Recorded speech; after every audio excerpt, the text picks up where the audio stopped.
In this video, we will learn about lemmatization. Lemmatization is a slight variation of stemming that we have already seen in our last video. You can go and watch that video. In lemmatization, we want the words that come out to be actually meaningful. I will show you the difference between stemming and lemmatization in this video. Let's import NLTK.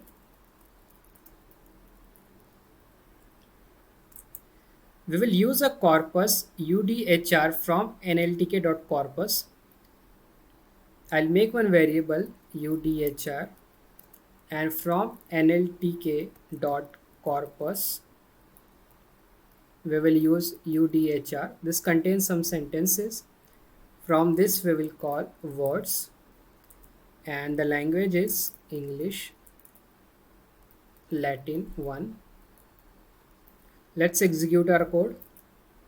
Let's print our variable UDHR.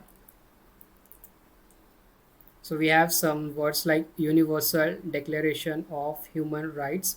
To look at more words, we will use UDHR, and then we want to look at, let's say, first 30 words. Let's execute our code. In the output, you can see that these are the first 30 words that are present in UDHR, and the words are Universal Declaration of Human Rights, Preamble, etc. First, we will apply stemming.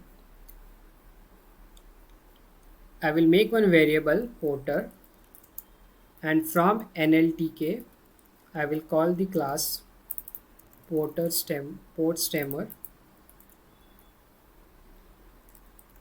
Let's execute our code. Now I'll make a list comprehension, and I will call our object porter. From porter we will call the method stem, and then I will write a loop w for w in UDHR. Let's execute our code. In the output, you can see that we have applied stemming, and you will see the result here: universe, declare of human rights.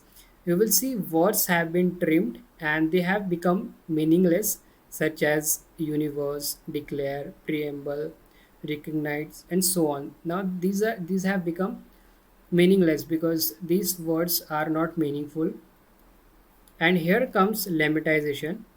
Lemmatization would do stemming but keep the resulting tense to be valid words. We will use the method wordNet lemmatization from NLTK. I'll make one variable WNL, and from NLTK I will call wordNet lemmatizer. Let's execute our code. We have saved this class in this object WNL. Now I'll make a list comprehension from WNL, our object. Let's call the method lemmatize,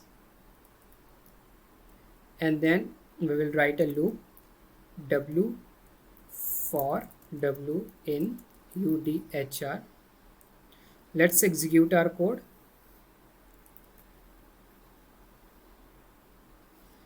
In the output, you can see that we got the result here, and we have done lemmatization, and the words are meaningful: Universal Declaration of Human Rights, Preamble, whereas. But if you look at the above method stemming, the words become meaningless here. Universe is not a meaningful word. Declare is also not a meaningful word. So in some cases we have to apply lemmatization so that we can keep the word as meaningful. How do we know that lemmatizer has worked? If you look at the original UDHR, and you will see here, you will observe that after inalienable we have rights, and rights has S here.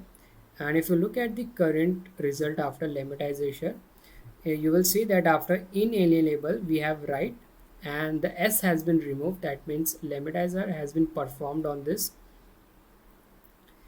And here you will see we have human rights, and here also we have S with rights. And in the original variable, in the original UDHR, here also we have rights. The reason is because this rights is in capital letter. the R is in capital letter, and that is why the S has not been removed from this right. But here in rights, this rights is in small letter, the R is in small letter. That is why after lemmatization, the S has been removed from this right. This is how the lemmatizer work, and this is the basic difference between stemming and lemmatizer, because stemming sometimes makes your words meaningless, and to keep your word as meaningful you have to use lemmatization.